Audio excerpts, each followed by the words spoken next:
places nobody goes. I wanna teach all the things that nobody knows. I wanna grow wings, leave the coop, learn to fly. Bungee jump from the tallest building in Dubai. I wanna fly around town in my UFO. I wanna eat real food, not the GMOs. I wanna make moves, call the shots like the boss. I wanna love like I never lost.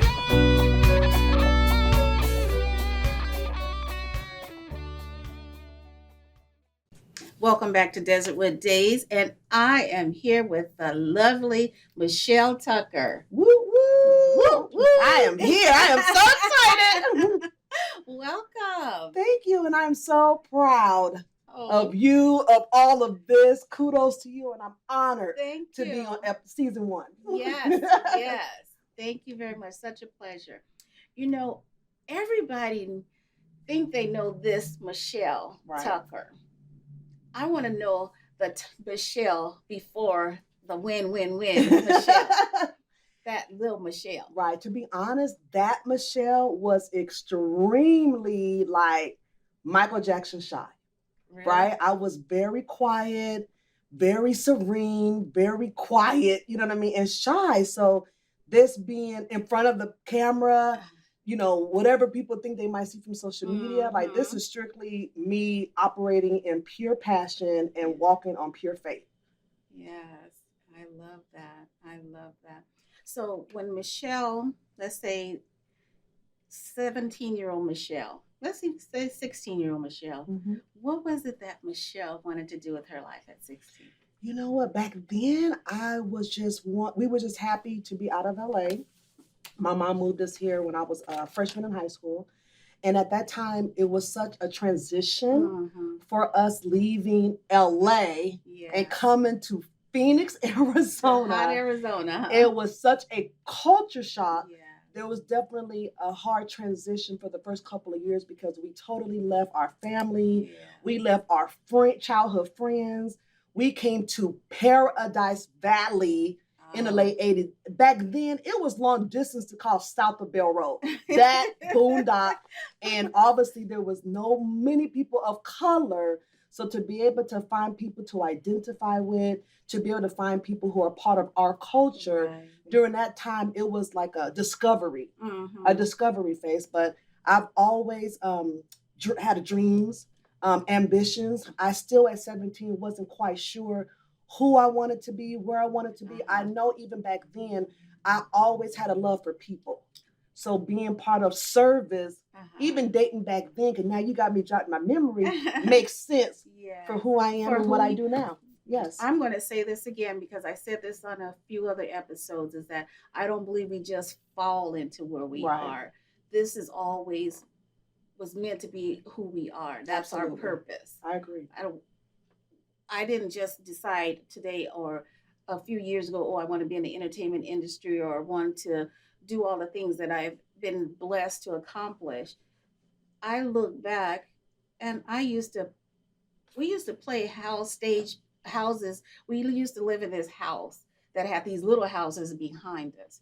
And I remember my brother, I had 3 brothers, so I was the only girl. So wow. So I was leading, I was in charge of things. But we used to set up these houses as if they were stage plays. But I didn't remember that for a long time. So I don't believe that things just fall into place, that this is something, I'm going to be an actor or I'm going to do. There's something that's always there. Yes. Yeah, I've always loved people. Even I date back now, you got me thinking, just being active in school, active in programs. I'll always, even though I was shy, I had an attraction for the arts. Yep. And it was interesting because I know we're going to get more into that into the interview, because how I actually started working in entertainment was very interesting because, and you are like multi-talented actress. I mean, you have a lot of footing and have like serious direct talent. God did not bless me with the singing ability, I a little bit of acting, but because I guess my shyness to be able to really get into that character, tap into that emotion, it takes a skill. I applaud all actors and actresses because it is not easy even artists. I have I honestly, all the arts, musicians, the artistry, comedy, I have a real true respect, you know what I mean? Because it's a lot of work. Artists. Yes. Seriously. But I come on the business side. But then, you have the business side, and it's the same way. Yeah. You have these artists that can't do what you do. Yes. They don't have that drive, that will, that knowledge, that skill That's true. to do. That's why they need you. That's my talent. That's your talent. That's what we're going to get to. Your business is called First Class Consultants. Yes, I love that name. Give us a little bio on what services you offer. First Class Consultant starts off, and what I've always been first, and I know people see me doing so many different things, so hopefully this will clarify.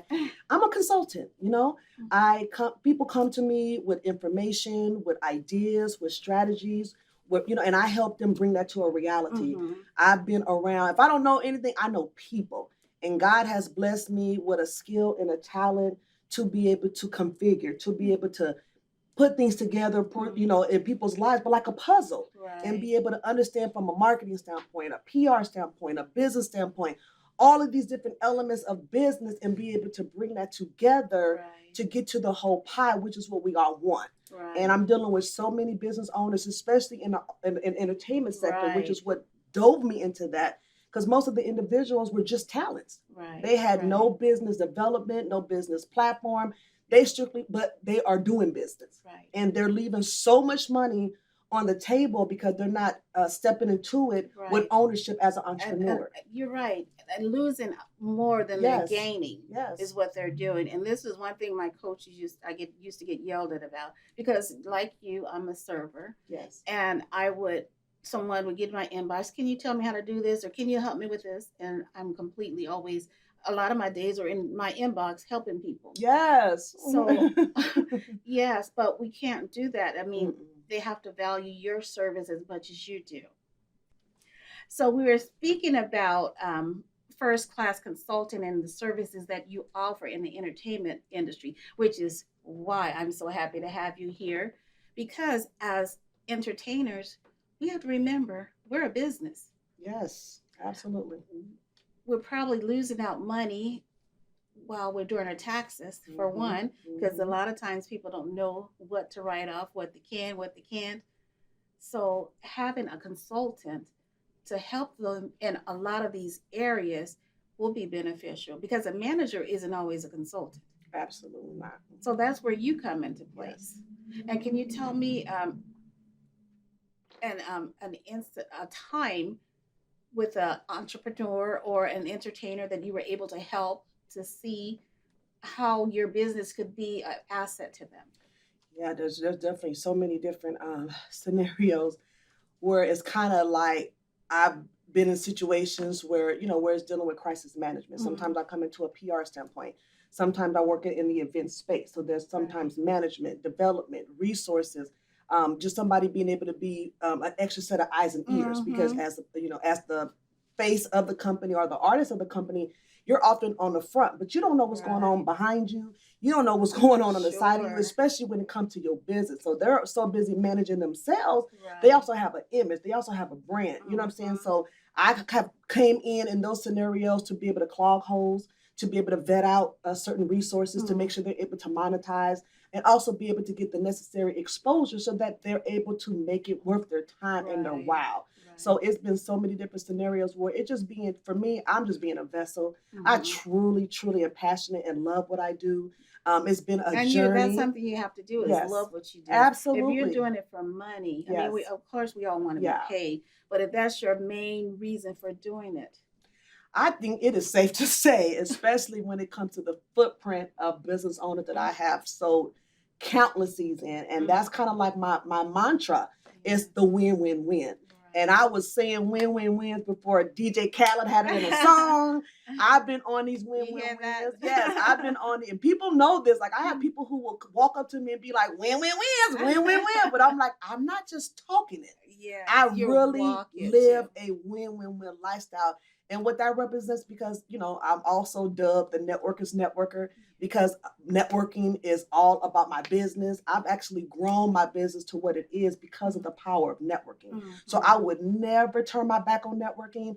I am still an advocate, but it did get a little tainted, right? Yeah. Because the accessibility, what you can get from that. You do have people that will have malicious intent, have ulterior motives, be selfish. So when I started... And those type of people end up weeding themselves out in some way.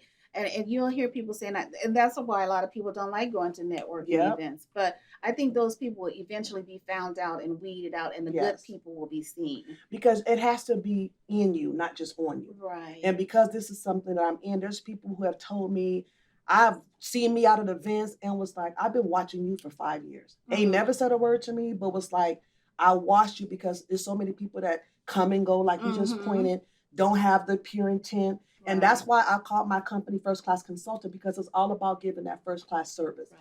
I don't think it's no different in business, even though we might do like a workshop, because business etiquette is missing in business. Yes. Right? Yes. There's so much that people get from business and never have the proper etiquette, never extend the right grace or mercy when you're getting an exchange, especially there's a currency on that and you're not even giving anything back in return. So I, been saying wins because all of us want to win. You don't want to just hear about my win. And I don't want to just hear about, even though I'm happy for your win, but we all want to win. So when I speak wins, it's not just about me. It's about how we all win together. Can win together. So you brought some media for us to see today. Let's Yes. take a look at Yes.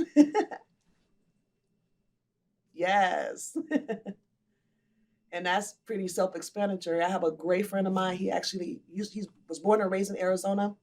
He relocated to Nova Scotia, Canada. Okay. But he was a staple in Arizona when it comes to the promotional and character development.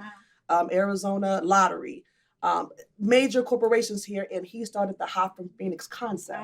And what that represented, there's been businesses from the lottery, from the Super Bowl host committee, NFL, that he has worked with the Hop from. And even though I was born and raised in Los Angeles, Arizona and Phoenix is my home. Yes. And it has groomed me to be the entrepreneur and business professional that I am. And so I'm a native. Yeah. That is so rare. I didn't know that. Yeah. Okay. So Hop from Phoenix, and that for me, it just represents, what I feel our community is. Yeah. We're just a best kept secret. Yeah. And that's why what you're doing with this platform is so critical and so important, to give eyeballs and to give a platform so people to see, like, it's popping over here. Yes. Y'all just don't know yet. That's all. True. So what we have next there? Okay.